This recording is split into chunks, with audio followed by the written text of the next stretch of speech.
Criado depois do fracasso no Vietnã, o programa Top Gun para treinamento de caças da Marinha Norte-Americana marcou a volta de um exercício realista de combate aéreo que havia sido interrompido por 2 décadas. O objetivo da Escola de Pilotos de Caças da Marinha é formar os pilotos de combate mais capacitados do mundo.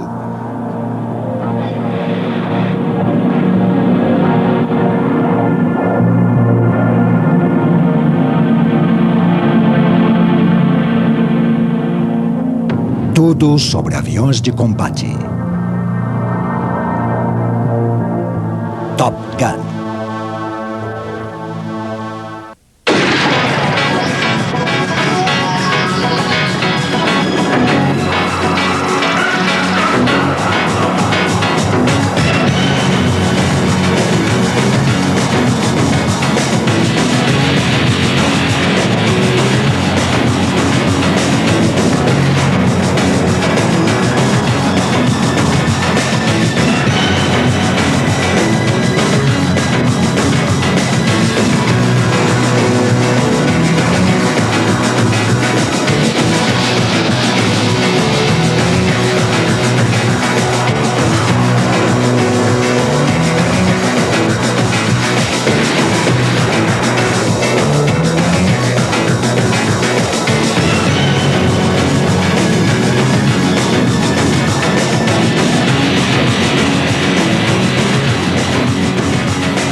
Por mais de 2 décadas, o Top Gun liderou a aviação de combate.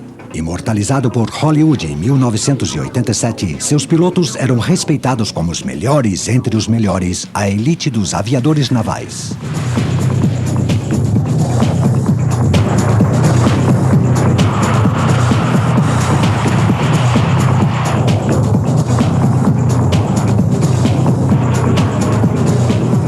Top Gun coordenava e padronizava o treinamento e a doutrina adversário para a Marinha Norte-Americana e para o Corpo de Marines. Somente os melhores pilotos tinham a possibilidade de aumentar a capacidade dos seus caças e praticar a do combate aproximado. Após a graduação, eles transmitiam este conhecimento aos demais pilotos dos esquadrões através de um curso intensivo.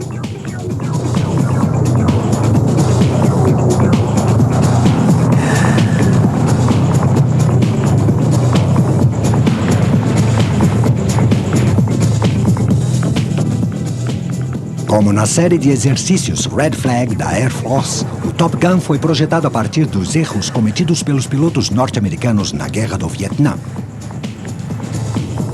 Mas ao contrário do Red Flag, a Marinha havia preparado seus pilotos para uma demonstração de força quando em combate no Sudeste Asiático.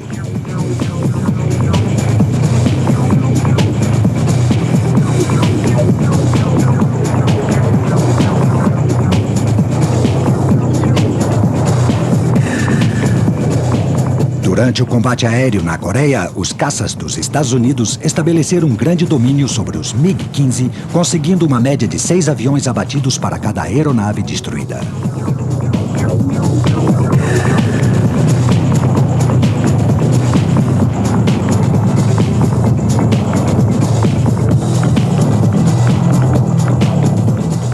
Mas esta situação bastante favorável mudou drasticamente no Vietnã. Aqui, os pilotos de caças norte-americanos enfrentaram em combate aéreo os MiG supostamente inferiores, mas com frequência foram os perdedores. Em 1968, a proporção de vitórias e derrotas foi praticamente a mesma, ou seja, foram derrubados tanto os MiG vietnamitas quanto os caças norte-americanos.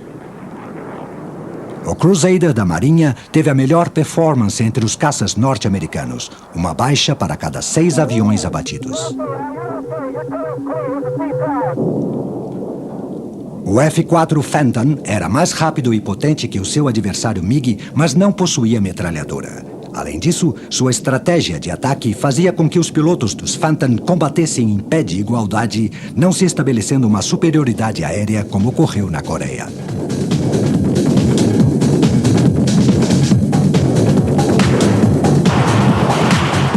Em Em 1969, a Marinha norte-americana tentou retificar esta situação, criando uma escola especial para os seus pilotos com as técnicas mais avançadas em combate aéreo.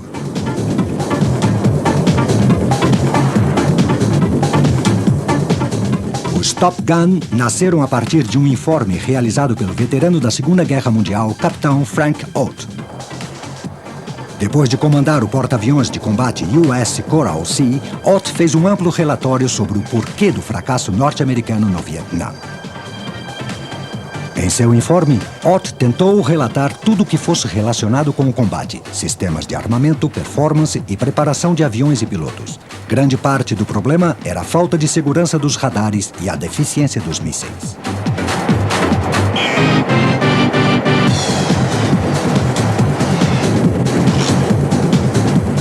O Sparrow de alcance médio foi desenhado para abater os pesados bombardeiros soviéticos, mas não os ágeis MiG. O relatório destacou principalmente o fato de que os pilotos dos Phantom tinham pouca experiência no combate aproximado. As recomendações formais do informe incluíam a criação de uma escola de caças especializado em táticas de combate aéreo. Seriam escolhidos os melhores pilotos das unidades de caças do Exército e da Marinha. Uma especialização em armamento e táticas necessárias para dominar o inimigo através da utilização de aviões menores e pouco potentes, porém mais ágeis.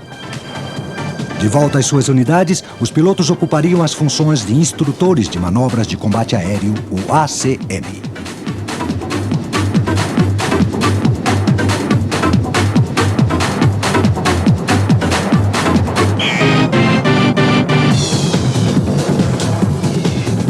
Coordenada pelo tenente-comandante Dan Pederson, a Escola de Caças da Marinha criou um curso intensivo de 4 semanas que teve início em março de 69. O curso combinava práticas de voo com aulas teóricas. Grande parte do programa consistia em distintos treinamentos do ACM, como exercícios contra aviões com diferentes características de voo e combate.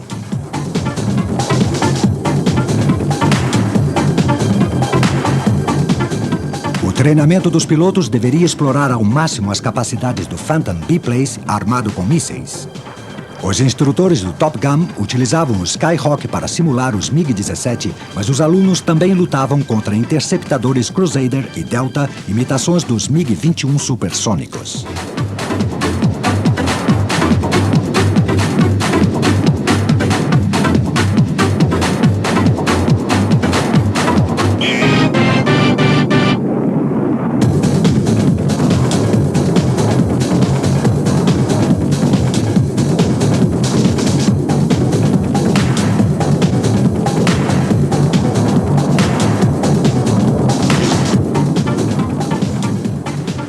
Este treinamento não poderia ter sido mais oportuno, pois a tensão da guerra aérea no Vietnã aumentava.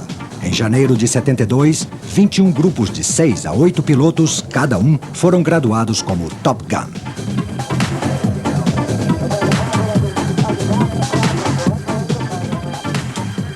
Os pilotos voltaram ao Vietnã e em seguida demonstraram a eficiência do seu treinamento.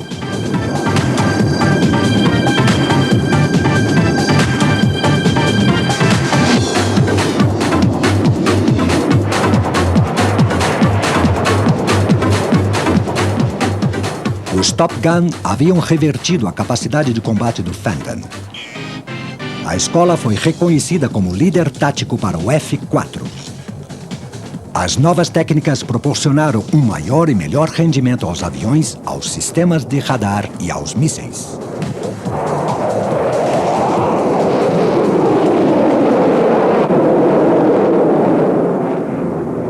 Dois dos pilotos beneficiados pelo treinamento Top Gun foram os tenentes Randy Cunningham e seu oficial de interceptação de radar, Willie Driscoll.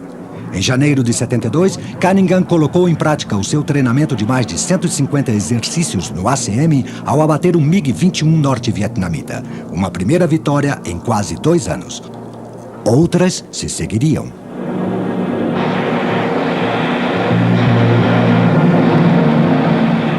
Os Top Gun derrubaram vários MiG. O esquadrão do próprio Cunningham, o VF-96, conseguiu o recorde de 8 aviões abatidos. Cunningham e Driscoll foram os primeiros ases ao abaterem 3 MiG no dia 10 de maio de 72.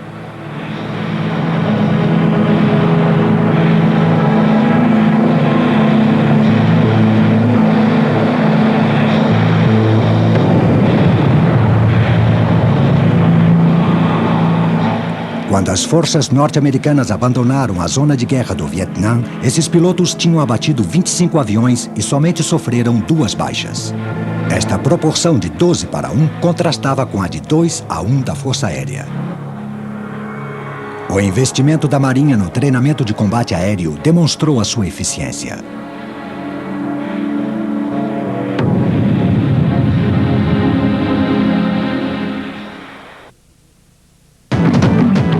O êxito no Vietnã motivou a expansão dos treinamentos do ACM. O seu primeiro adversário de Top Gun era o Skyhawk, utilizado para simular o MiG-17 por sua semelhança em tamanho e rendimento.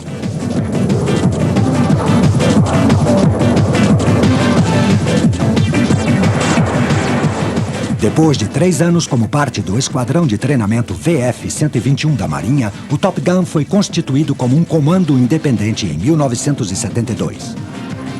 Vários dos pilotos que tinham abatido os MiG no Vietnã tornaram-se instrutores, entre eles Cunningham e Driscoll.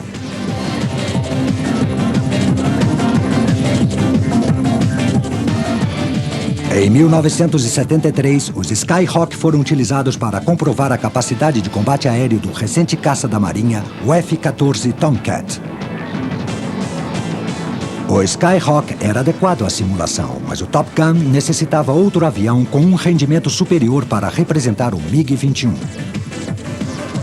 Em 1975, a escola adquiriu seu primeiro avião adversário supersônico, o F-5E Tiger. Estes 2 modelos, o A4 e o F-5, converteram-se nos pilares da escola até 1987.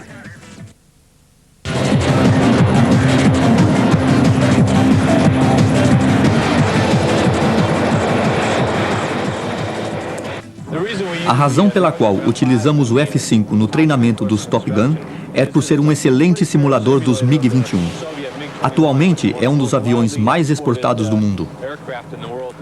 Ensinamos os pilotos a vencer o F-5, para que possam voltar ao grupo confiantes de que poderão abater o MiG. Os homens que pilotam o F-5 estão entre os melhores pilotos do mundo. O fato de que estudantes possam derrotar os instrutores do Top Gun com esse tipo de avião reforça a confiança de que poderão vencer os MiG.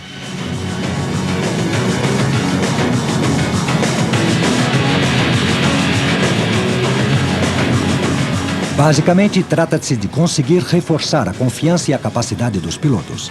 Os aviões de combate voam dentro dos parâmetros definidos durante operações regulares em tempo de paz. Mas durante o treinamento, estes aviões são usados até o limite da sua capacidade. No entanto, as técnicas de combate aéreo não são duradouras e é necessário uma constante renovação. A capacidade de pilotar aviões, principalmente no aspecto tático, é bastante complexa. Não é algo que se possa deixar por um tempo e retomá-lo sem nenhum problema. Esta é uma das razões pelas quais insistimos na reciclagem do piloto. Não é possível realizar o treinamento em menos de 7 dias. É um cenário perigoso. Queremos que o índice de acidentes seja baixo e, ao mesmo tempo, o avião deverá chegar ao limite da sua capacidade. O ambiente não é competitivo. Todos os aviadores ao limite e o objetivo principal é ensinar.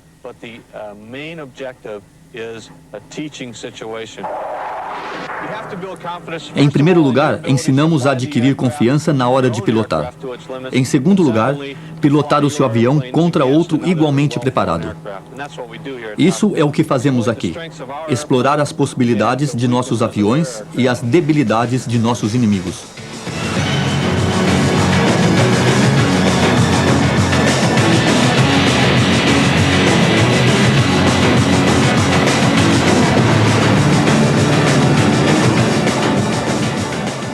Os pilotos da Marinha Norte-Americana têm, no Tomcat, um caça que não apenas é o melhor interceptador com grande raio de ação, como um magnífico avião no combate aproximado.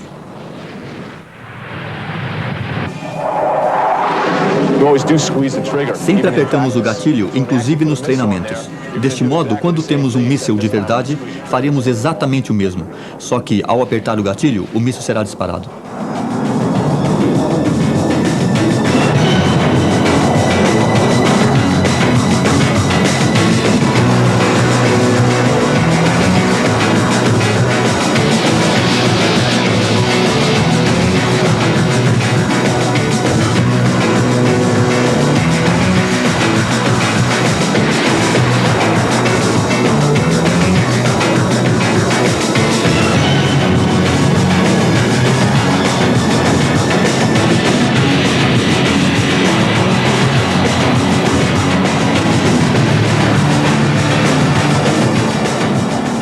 O grande valor no treinamento dos Top Gun destacou-se pelo êxito conseguido no combate aéreo no Vietnã.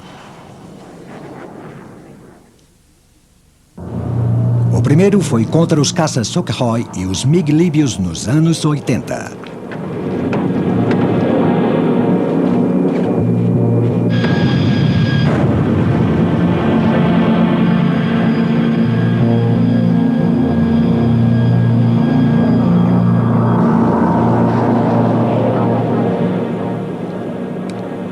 No dia 4 de janeiro de 89, os Tomcat do porta-aviões J.F. Kennedy patrulhavam o Golfo de Sidra. Os Tomcat eram seguidos por 2 MiG-23 líbios que ignoraram as manobras dos caças da Marinha. Do porta-aviões, chegou a transmissão Alerta Amarelo, prontos para disparar. De acordo com as regras de combate, isto significa que, em caso de ameaça, as armas podem ser utilizadas. Os 2 MiG foram abatidos. Como no encontro com os caças Sukhoi em 1981, o combate foi desigual.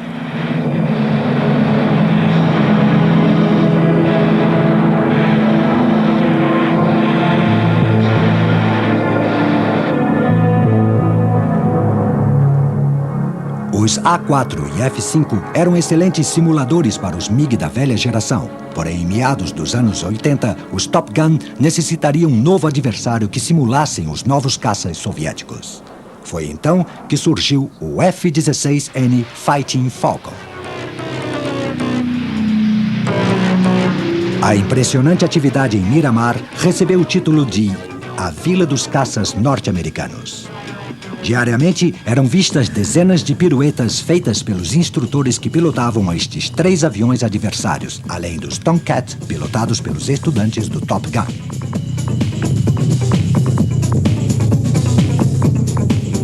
Em abril de 87, 26 F-16N entraram em serviço no Top Gun e em outros 2 esquadrões especiais de adversários da Marinha. O avião é basicamente uma versão do caça F-16C da Força Aérea, dotado de um radar mais leve. O canhão e a eletrônica defensiva foram eliminados.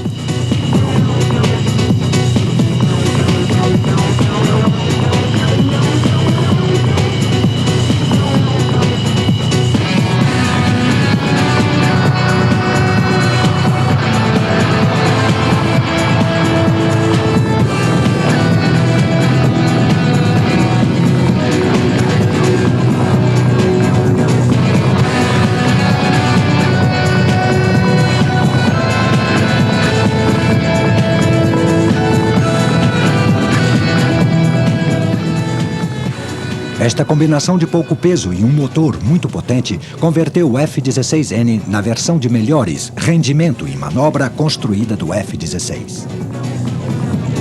Quando em serviço, ele é usado para simular a grande variedade de aviões. Seus modernos sistemas de radar e de aviônica e a sua manobrabilidade fazem dele o simulador ideal do MiG-29.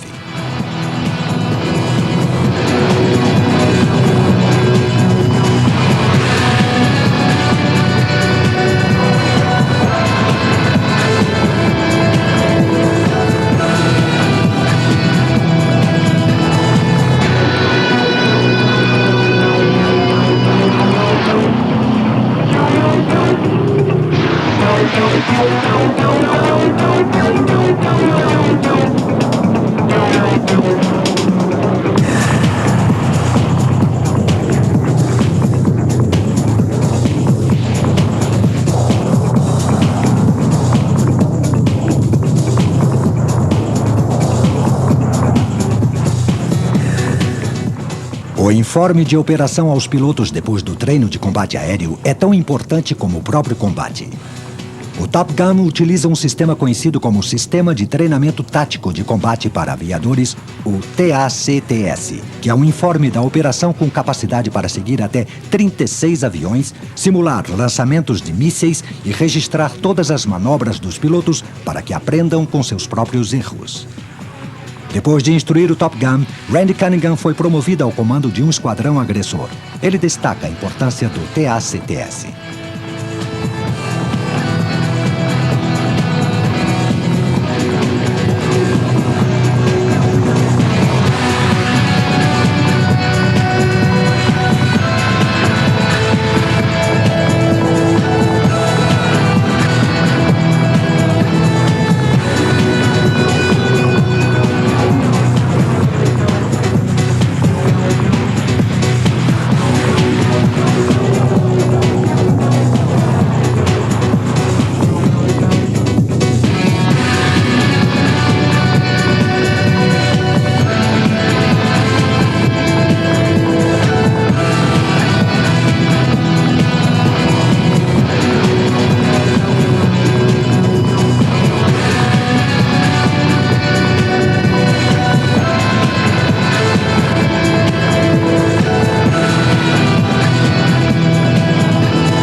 Para nós, o alcance do TACTS é muito útil, porque ao retornar, o piloto pode analisar o voo e observar os erros que ele cometeu através do seu computador.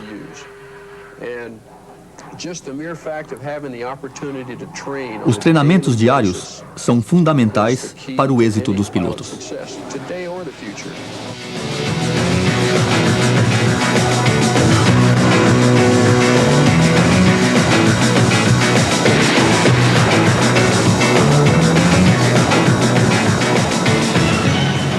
Nos 80, teve lugar uma expansão dos treinamentos da Marinha. Depois da Guerra Fria, no início dos 90, o orçamento do Departamento de Defesa norte-americano foi reduzido drasticamente. A Marinha foi obrigada a remodelar o seu programa. Agora, o Top Gun está situado na base aeronaval de Fallon, no deserto de Nevada.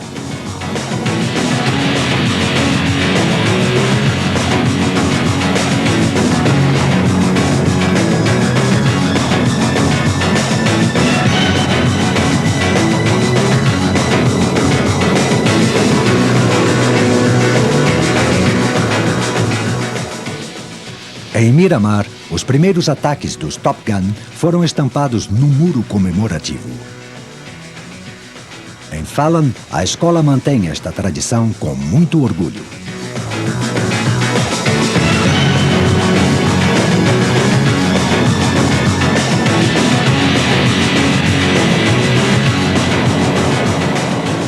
Mudanças bastante significativas também foram realizadas no avião adversário. Devido às suas deficiências de manobra, os modelos veteranos como o Skyhawk com 30 anos foram aposentados. O F-16N também foi retirado de serviço, em parte porque a frota era pequena para o seu gasto.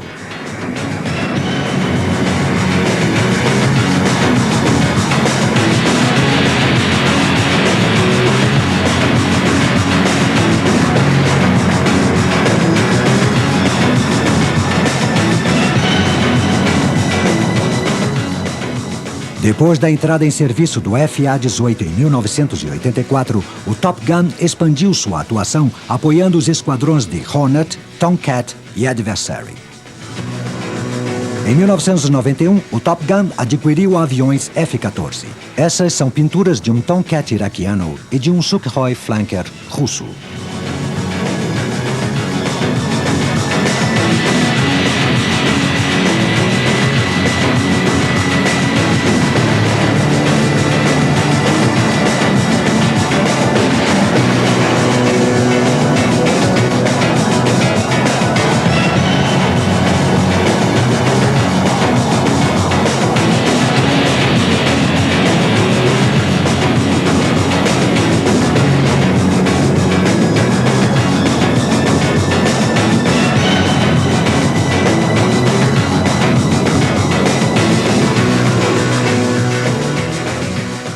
A aquisição do Tomcat permite aos instrutores do Top Gun simular interceptadores russos como o Flanker ou o Biplace MiG-31 Foxhound e manter a defesa principal da frota, que continua sendo de pelo menos um esquadrão em cada super porta-aviões.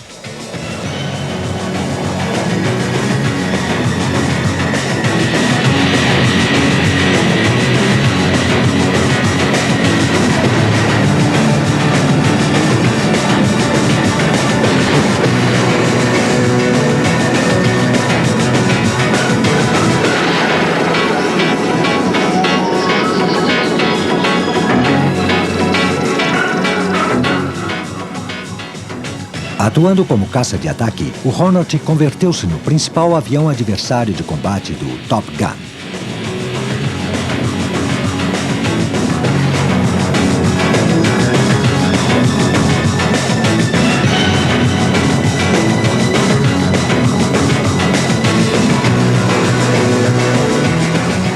Há até pouco tempo, o Top Gun manteve o seu papel central na coordenação e padronização dos treinamentos na Marinha Norte-Americana e no Corpo de Marines. Nos cursos como adversário, 60 pilotos eram graduados todo ano. Além disso, os pilotos eram formados em um curso que lhes permitia voltar e ensinar novos pilotos.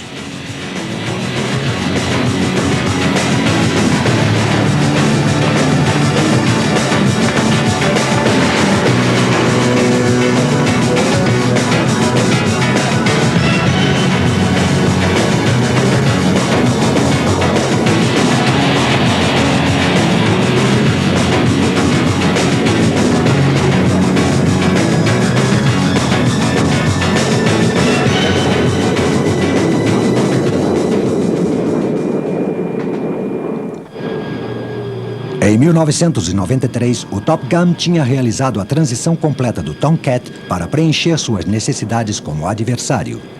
Estes são os dois principais modelos em serviço junto a um pequeno número de F-5.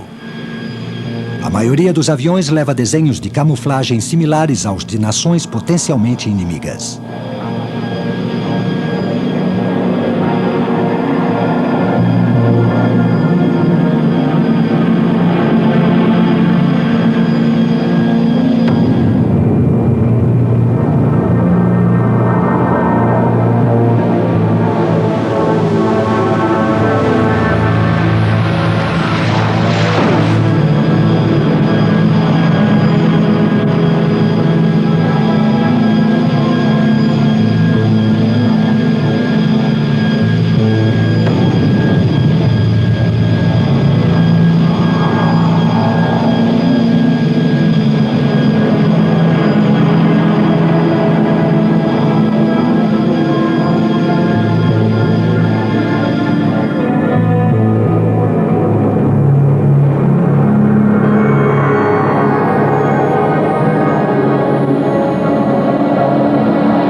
Recentemente, todo o treinamento da aviação da Marinha norte-americana foi racionalizado.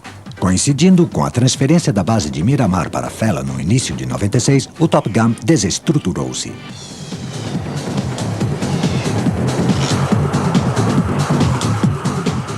Atualmente, suas tradições e objetivos são mantidos no Centro de Ataque Naval e Armamento Aéreo, que combina o Top Gun com a anterior Universidade de Ataque.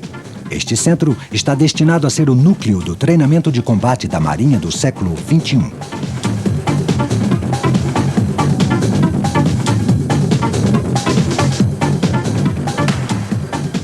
Os aviadores navais pilotam aviões de guerra multifunções como o Hornet. Estes são capazes de atuar como caças e realizar uma função de ataque na mesma missão. Por mais de 2 décadas, os Tomcat foram pilotados como interceptadores. Recentemente, tornaram-se caças multifunção. Seus pilotos são treinados para missões ar-superfície quando transportam bombas não guiadas.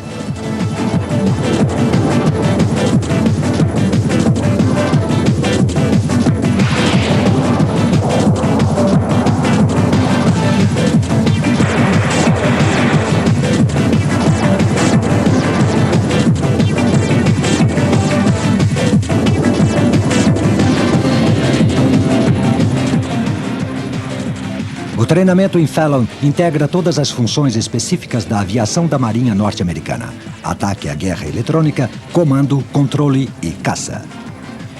No entanto, o combate aéreo continua sendo uma parte fundamental do programa de estudos. A influência do Top Gun ainda é grande e valiosa.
Em Fallon, os pilotos da Marinha norte-americana realizam um treino multidisciplinar.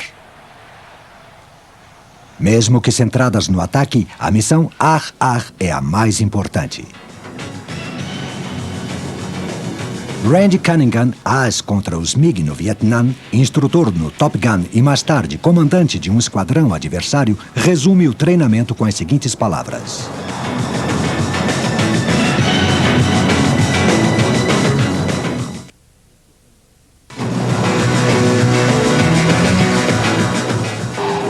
Você combate e treina. Provavelmente é o mais próximo a um combate, sem realmente abater o adversário. O mais importante é vencer, entrar em combate, enfrentar, abater o inimigo e voltar à base. Para mim é o mais importante. Quando chega o momento de um combate, apenas um sairá vitorioso.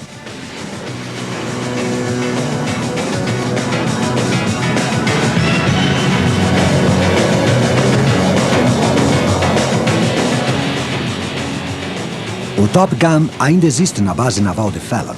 O tipo de treinamento de combate aéreo ensinado por mais de 2 décadas aos melhores pilotos é uma garantia de que esses aviadores continuem sendo capazes de responder aos desafios aéreos das potências inimigas a qualquer momento e em qualquer lugar do mundo.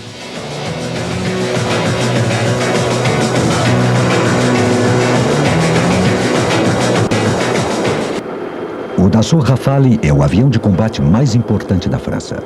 Atualmente, este caça da futura geração e equipado com motores, armamento e aviônica franceses, é um protótipo e representa o melhor das indústrias bélicas francesas.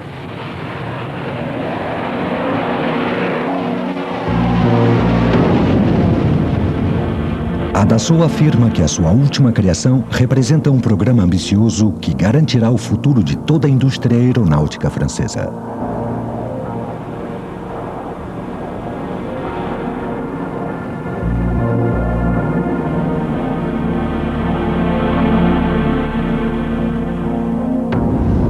Tudo sobre aviões de combate.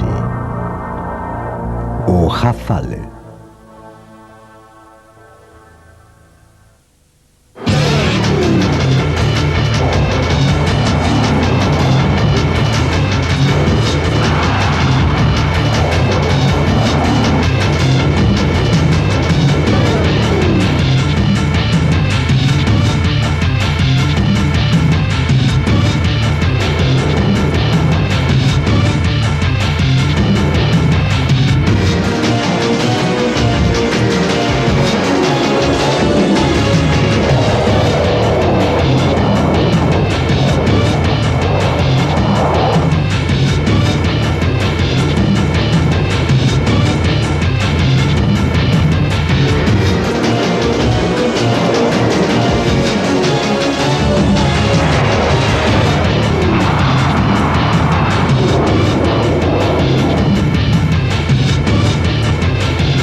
O projeto do Rafale é essencial para que a França esteja na vanguarda da Europa no século XXI.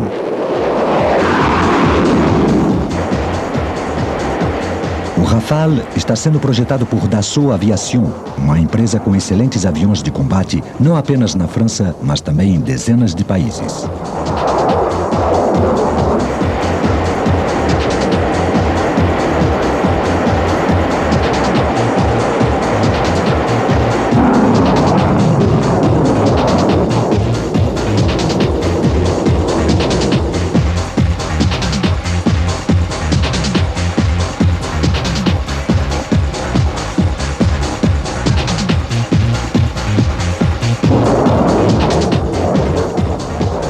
Numa época em que o orçamento da defesa é consideravelmente reduzido, o projeto de um único avião capaz de realizar simultaneamente várias missões adquire importância fundamental. O Rafale está sendo projetado para ter uma grande versatilidade. Serge Dassault, filho do fundador da principal companhia aeronáutica francesa, relata suas principais características. O Rafale, além de construir a base da Armée de l'Air francesa, será utilizado também por muitos usuários estrangeiros. Graças à sua polivalência, ele deve substituir todos os aviões existentes, tanto na Aeronavale como na Armée de l'Air. Na França, existem hoje 5 ou 6 tipos diferentes de aeronaves. No futuro, existirá apenas o Rafale, nas suas versões naval e aérea, que realizará todas as missões de interceptação e de ataque à superfície. O Rafale é um bimotor completo que pode voar a grande ou baixa velocidade. Estou convencido de que terá muito sucesso.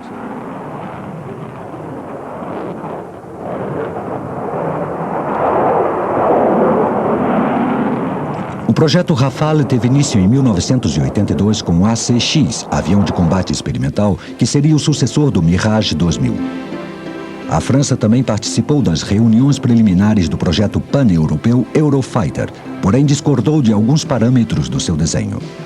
Depois de abandonar o Eurofighter, a França continuou desenvolvendo o AC-X. Em abril de 85, com o Eurofighter praticamente extinto, o AC-X passou a ser chamado Rafale. Em 14 de dezembro de 85, o protótipo Rafale A foi apresentado no hangar experimental da Dassault em Saint-Cloud.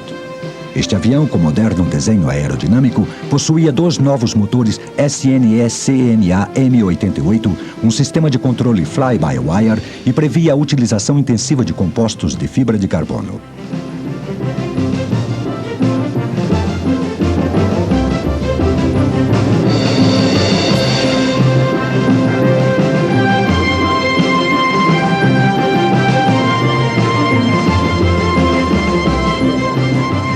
A presença de maior destaque foi a do fundador da companhia, Marcel Dassault. Em muitos aspectos, o Rafale significava o trabalho mais importante de sua vida. E apesar de não ter vivido bastante para vê-lo voar, este avião é um tributo a um dos grandes homens da aviação. Muitas novas tecnologias foram pensadas para o Rafale e a Dassault decidiu viabilizar esses progressos com o seu protótipo, convertendo-o na cobaia para as novas tecnologias.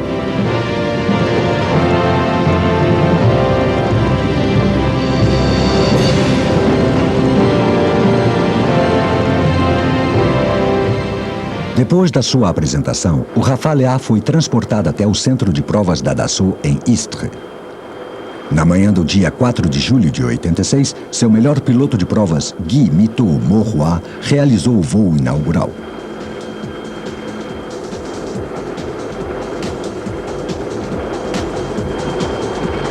No entanto, como o novo motor francês não estava preparado para este voo, o Rafale foi equipado com 2 turbopropulsores General Electric F404 importados dos Estados Unidos, onde eram utilizados para equipar o caça naval multifuncional FA Hornet.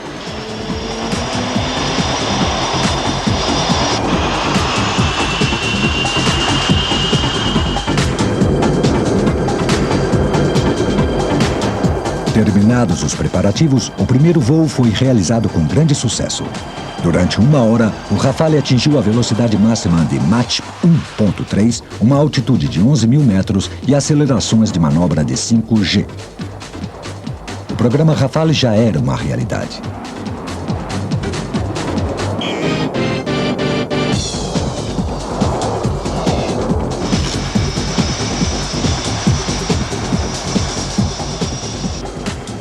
Exatamente 3 meses depois, o Rafale A foi oficialmente apresentado em um espetáculo aéreo em Farnborough, Inglaterra. Pintado de vermelho, branco e azul, sua performance demonstrou e convenceu pelas qualidades do seu voo. Apesar de conservar a tradicional disposição de asas em delta, o Rafale possuía, além de outras características, as aletas Canard ativas de grande mobilidade.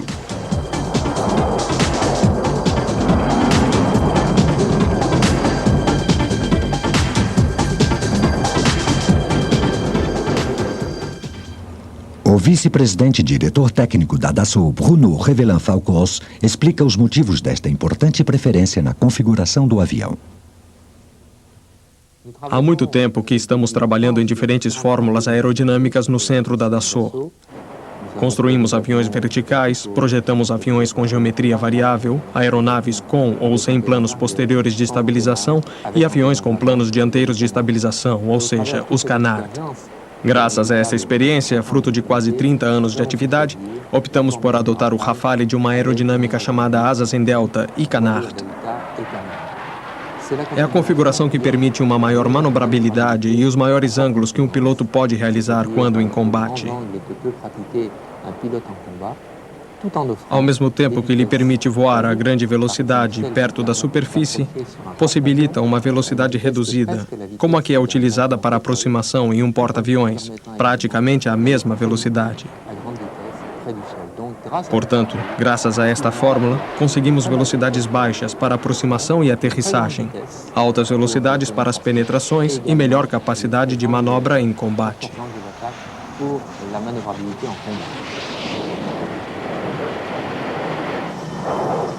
O piloto do projeto Yves Querrevé realizou com o A-01 uma série de aproximações ao porta-aviões Clemenceau em abril de 1987 e ao Foch em julho do ano seguinte.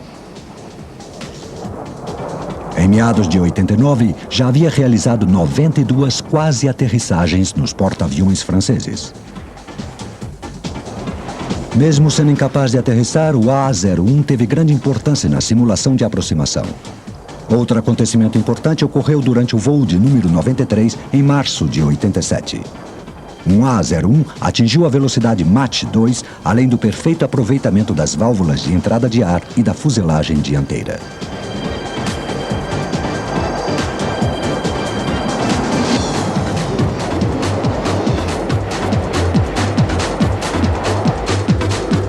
Após um período de aperfeiçoamento, o A-01 retomou seus testes no dia 27 de fevereiro de 90, data que marcou o primeiro voo com o motor SNS-MA M88-2. Em janeiro de 88, foi aprovada a fabricação em grande escala do Rafale. Ainda assim, foram realizadas importantes mudanças antes de ser criado seu modelo padrão.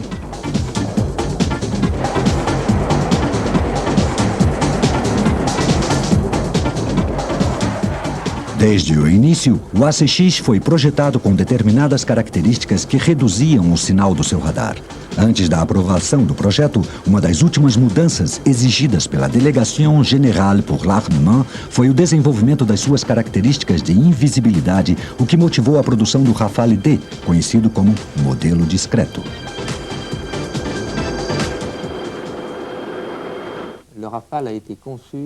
O Rafale foi projetado como um avião invisível. É uma resposta a exigências do Estado-Maior. É evidente que não posso dizer quais são essas características invisíveis, porque isso, como podem imaginar, é segredo de Estado. Tudo o que posso dizer é que a invisibilidade desse avião tem várias origens. De um lado, as formas gerais do avião. De outro, o tipo de material utilizado a bordo do Rafale e alguns componentes especiais. Inicialmente, a designação D do Rafale era aplicada a todos os aviões produzidos. Depois, surgiram versões adaptadas às exigências dos usuários. A Aeronaval, o primeiro comprador, recebeu monoplaces Rafale M, enquanto a Armée de l'Air recebeu monoplaces Rafale C e biplaces B.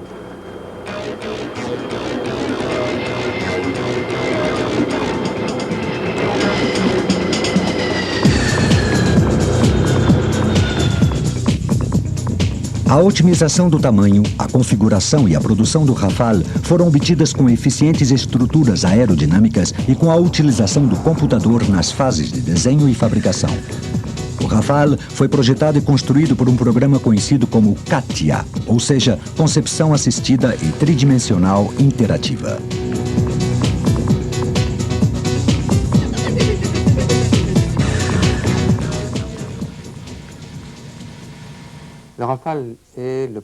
O Rafale é o primeiro avião cujo desenho foi totalmente desenvolvido por computador.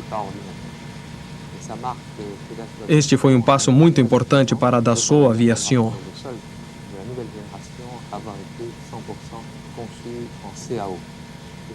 Na Dassault, há muito que projetamos programas para desenho e fabricação de aviões por computador.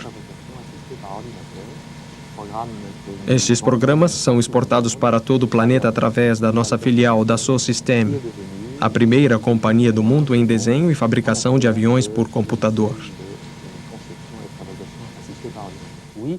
100% dos nossos aviões foram criados por computador. A estrutura do Rafale utiliza diversos materiais avançados, além de técnicas revolucionárias de fabricação. As ligas de metal são uma parte importante da estrutura. Também utilizam-se as de alumínio, lítio e titânio, este último com uma estrutura molecular como a do plástico e que é soldado por fusão.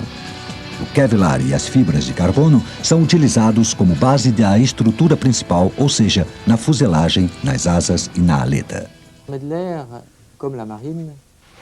A Armée de l'Air, como a Marinha Francesa, queria um avião leve e, graças à utilização de materiais compostos, em particular aqueles à base de fibras de carbono e que proporcionam grande rigidez e uma enorme resistência.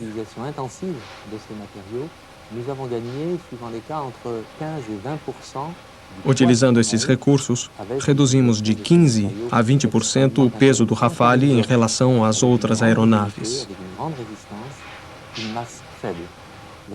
Daí, a sua fantástica agilidade.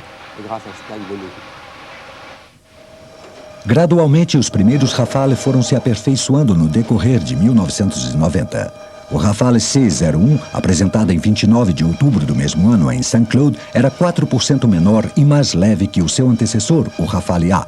O C-01 possuía diversas características para reduzir seu sinal de radar, como um dossel banhado a ouro. Em serviço na Armée de l'Air, o Rafale multi-emprego substituirá 6 modelos de ataque de interceptação e de reconhecimento, incluindo os Mirage 3 e 5, o F-1, o Jaguar e o 4P de ataque estratégico.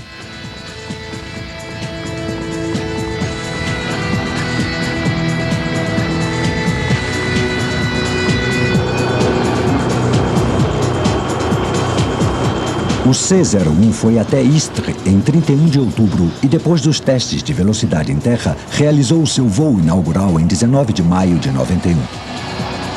Mais uma vez, Guimito Mourois esteve no comando.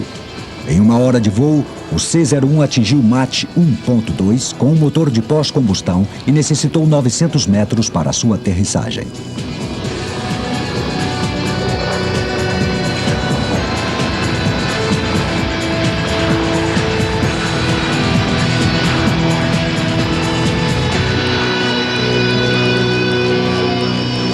Depois de um intervalo no seu programa de testes, o C-01 reapareceu na Exposição Aérea de Paris em junho de 91, presidida pelo chefe de governo François Mitterrand.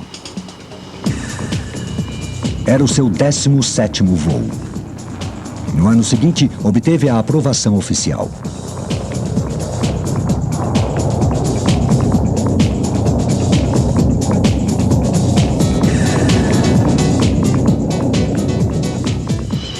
Um terceiro avião se uniu aos Rafale A e C, o protótipo naval M01. Encomendado em 1988, foi apresentado por Serge Dassault 3 anos depois em Saint-Cloud. Le Rafale Marine M01.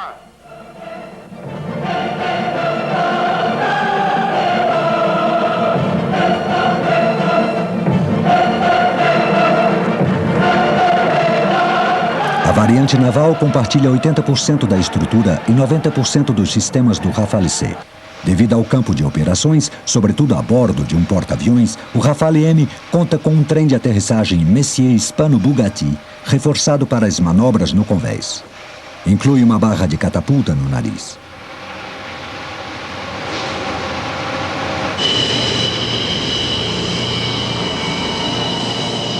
O trem de aterrissagem e o gancho de contenção hidráulico contam com uma estrutura reforçada. Com as modificações para as operações navais, o Rafale M atingiu um peso aproximado de 750 quilos.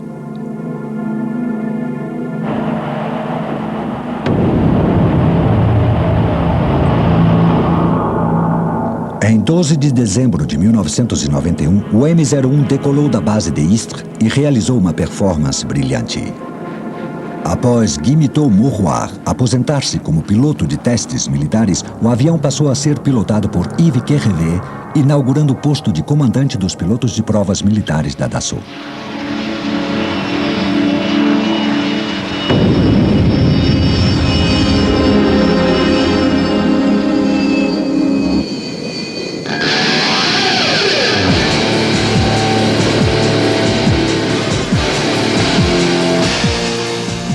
A última grande e importante versão do Rafale foi o Biplace B-01, pilotado por Jean Frémont em Istres, em 30 de abril de 93. Depois de uma pequena modificação para aumentar o peso e reduzir o consumo de combustível, o Rafale B continua operacional.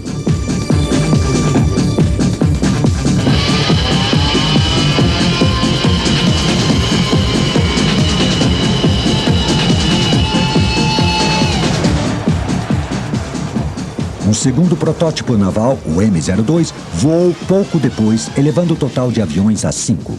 Em 24 de janeiro de 94, ocorreu outro ponto importante no programa de testes de voo. Depois de ter sido um instrumento de experimentação das tecnologias fundamentais, o Rafale A foi retirado de serviço. Antes, porém, contribuiu na formação das 4 pré-séries Rafale durante o voo de número 865.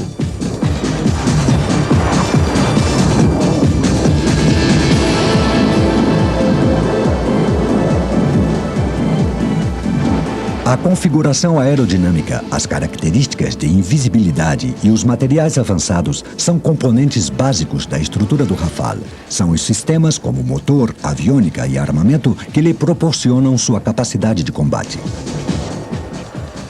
Alguns representam a vanguarda da tecnologia aeroespacial.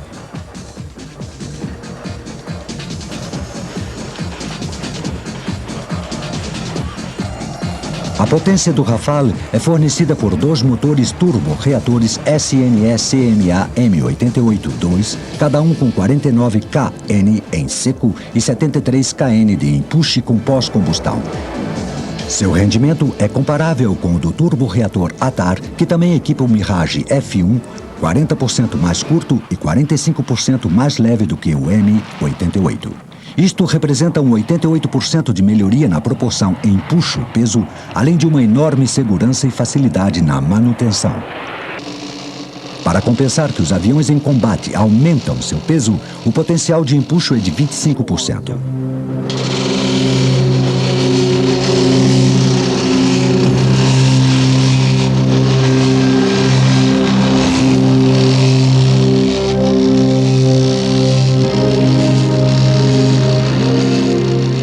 Os sistemas mais importantes do Rafale é o radar RBE-2, chave da sua versatilidade.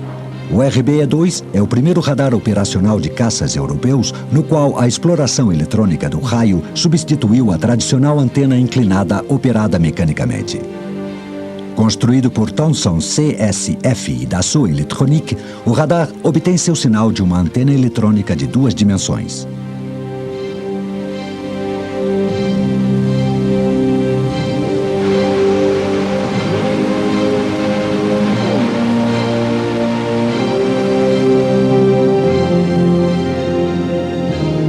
Em modo ar-ar, o radar rastreia para cima ou além do horizonte até 100 km e seleciona automaticamente as frequências para otimizar a detecção. Durante o combate aéreo, pode rastrear até 8 alvos e disparar mísseis ar-ar.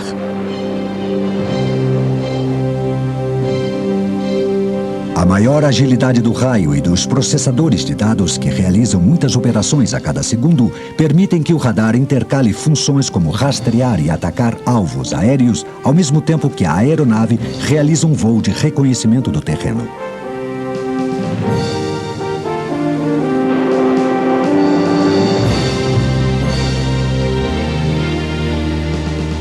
Para as operações ar-superfície, o radar tem capacidade de acompanhamento aproximado do terreno, evitando as ameaças e permitindo que o Rafale sobrevoe colinas, desviando-se das bases de mísseis superfície-ar. Esta capacidade é combinada à atualização de navegação, localização de alvos, busca e rastreio de alvos móveis ou imóveis e cartografia de alta definição.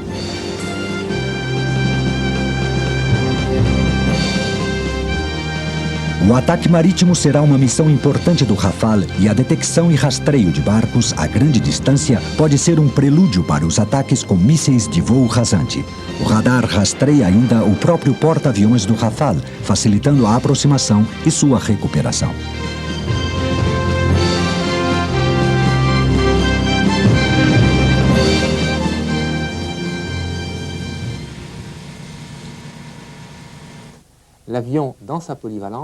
O avião, com a polivalência de missões, essência do programa Rafale, pode realizar ao mesmo tempo a detecção de mísseis inimigos ar-ar de aviões inimigos, acompanhando a superfície, o que lhe permite seguir o terreno.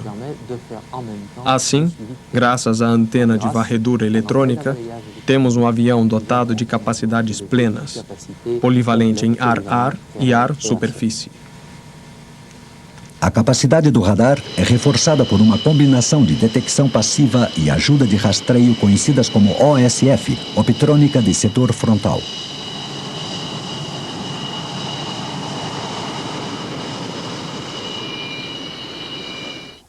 O Rafale é equipado com um sistema que chamamos OSF. No capacete do piloto está instalado um tipo de visor óptico que dota o avião de uma capacidade de identificação passiva, a grande distância, de possíveis inimigos. O avião é dotado de um discreto sistema de detecção, que não emite sinais e permite uma identificação a grande distância, algo fundamental quando se trata de defesa aérea. Dados desses sistemas no cockpit são fornecidos ao piloto através de uma tela holográfica construída por Sextant Avionics, que conta com outras 4 telas sensíveis ao tato, uma das quais mostra a situação tática, incluindo as entradas do sistema OSF. Em um combate ar-ar para o piloto, é como ter uma carta na manga.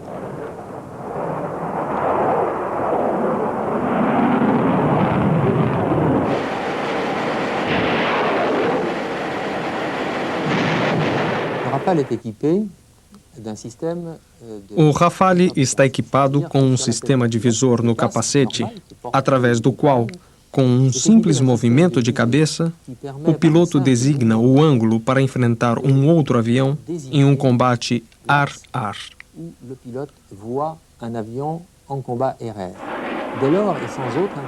Desse modo, com a cabeça, ele aponta os mísseis que serão disparados até o alvo e que provavelmente terão maior possibilidade de êxito.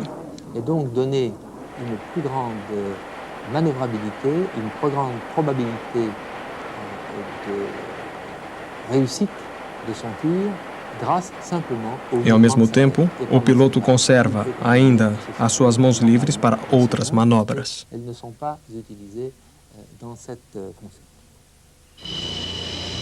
A capacidade de armamento do Rafale para a destruição de alvos de até 6 toneladas é tão grande quanto o seu poder para detectá-los. A principal arma ar-ar do Rafale é o Matra Mika, um míssil de interceptação, combate e autodefesa. Suas aletas posteriores desviam as emissões do motor do foguete e proporcionam agilidade ao míssil. Existem 2 tipos de cabeça detectora, por infravermelho ou por radar ativo, o que lhe permite uma grande capacidade de ataque. O alcance máximo de 50 km do Mika permite que o Rafale dispare contra alvos situados além do seu campo visual. Este transporta até 8 mísseis Mika nas missões de interceptação. Apesar de ter sido encomendado e desenvolvido para o Rafale, o Mika também compõe os interceptadores Mirage 2000C da Armée de l'Air.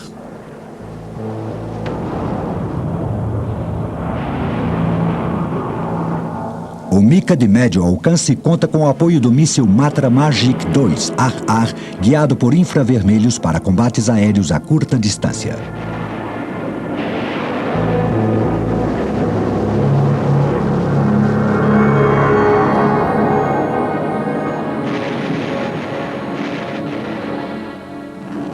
O Rafale pode transportar a maioria dessas armas ar-superfície, incluindo o míssil nuclear ASMP. A novidade é o Matra Apache, arma propulsada com carregamento ejetável. Um míssil de longo alcance dotado que transporta as submunições CRIS. Sua potência deriva de um pequeno motor turbo-reator que lhe proporciona um alcance de até 140 km durante os voos de reconhecimento do terreno a baixa altitude. A principal missão do Apache é o ataque a pistas de aterrissagem, eliminação de alvos móveis blindados e destruição de alvos fixos, como os centros de mísseis superfície-ar e os centros de comunicações.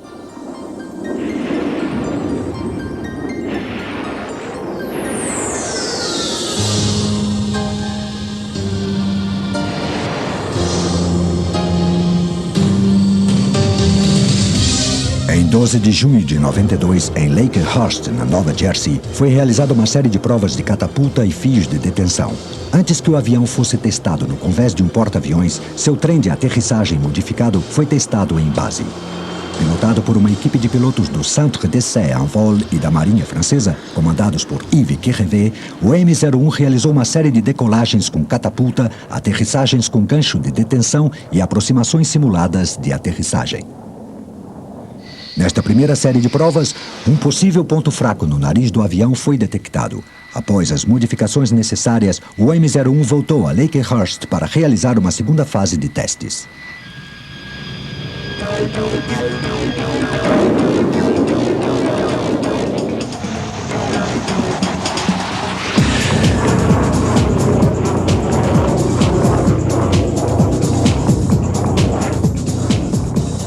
O protótipo Rafale M realizou a sua saída número 200 decolando de Istres e aterrissando no convés do porta-aviões Foch, que navegava no Mediterrâneo em 19 de abril de 93. A primeira decolagem do porta-aviões foi no dia seguinte e finalmente o M-01 completou 31 decolagens e aterrissagens com catapulta.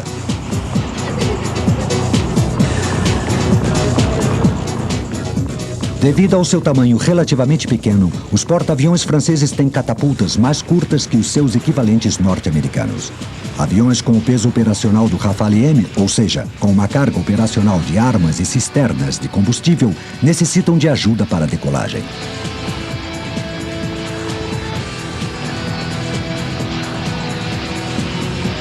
Esta é a razão pela qual o nariz do Rafale M foi equipado com um engenhoso dissipador de choque conhecido como Jump Strut. O mecanismo de aterrissagem do nariz se retrai antes da decolagem. No final do convés de voo, combinado a uma pista de salto de esqui, o mecanismo se estende, levanta o nariz do avião, colocando-lhe em ângulo de ataque e gerando assim a força de sustentação depois da decolagem.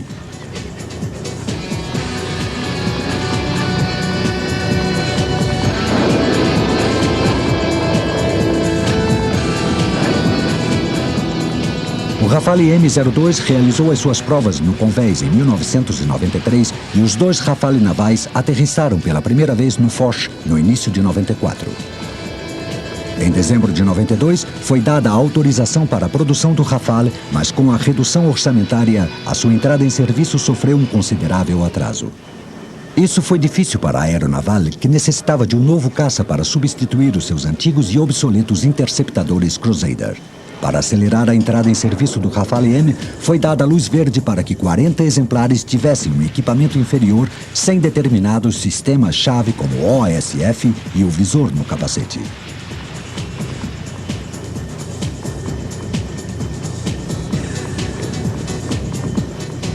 Ainda assim, a Armée de l'Air tentou obter 20 aviões simplificados. No entanto, importantes acontecimentos provocaram mudanças nos Rafale produzidos. A experiência operacional durante a Guerra do Golfo, em 91, demonstrou a eficiência do enorme carregamento útil exigido nas operações dos monoplaces e, em 1992, a Armée de l'Air optou por aumentar a proporção de Rafale B biplace. Apesar do seu custo, dos 250 aviões, dos quais 25 seriam Rafale B, produziram-se 234, dos quais 140 eram biplaces.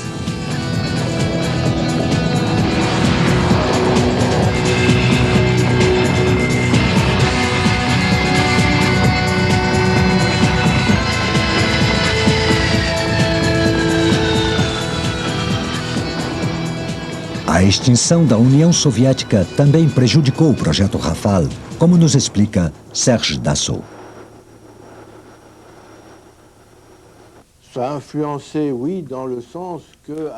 Depois da ruptura, a presença de ameaças foi menor e o orçamento da defesa foi reduzido não apenas na França, como em muitos países, incluindo os Estados Unidos. Isso significou um atraso no lançamento dos primeiros Rafale. A aquisição do Rafale também foi prejudicada pela redução da lei de programação ou distribuição de cotas orçamentárias para a defesa entre os anos de 1997 e 2002. O número de Rafale produzidos para a aeronaval foi reduzido de 86 para 60. Além disso, sua entrada em serviço foi adiada para o ano 2002, o que representa um atraso na entrega dos primeiros 2 Rafale para a Armée de l'Air, prevista agora para 2005.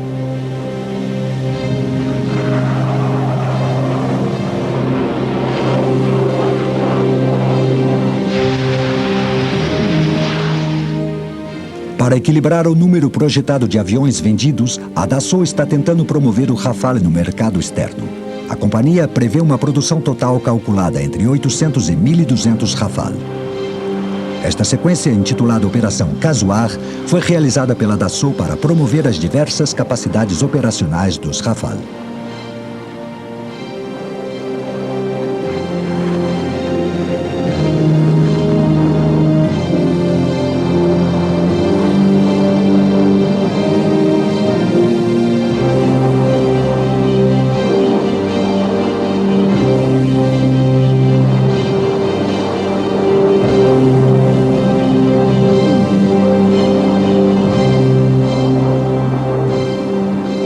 Em fase de produção, Serge Dassault realça a importância dessa aeronave para a indústria aeroespacial francesa e para a economia nacional.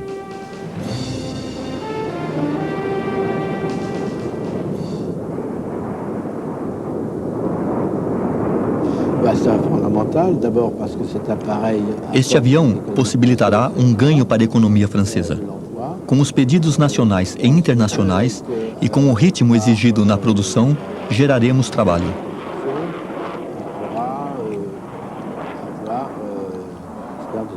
Com o incremento da economia francesa, teremos uma concorrência tecnológica em todos os setores que repercutirá em outras atividades. Portanto, a construção do Rafale será um elemento positivo para o conjunto da nossa economia. Com sua produção, ofereceremos mais contratos de trabalho.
Rafale será a base das forças aéreas defensivas e ofensivas da França por muitos anos.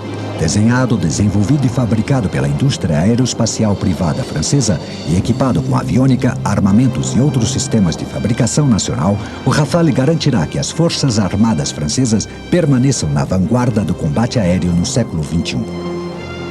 Segundo Bruno Revelin-Falcós, que supervisionou grande parte do desenvolvimento técnico do Rafale, essas são as perspectivas.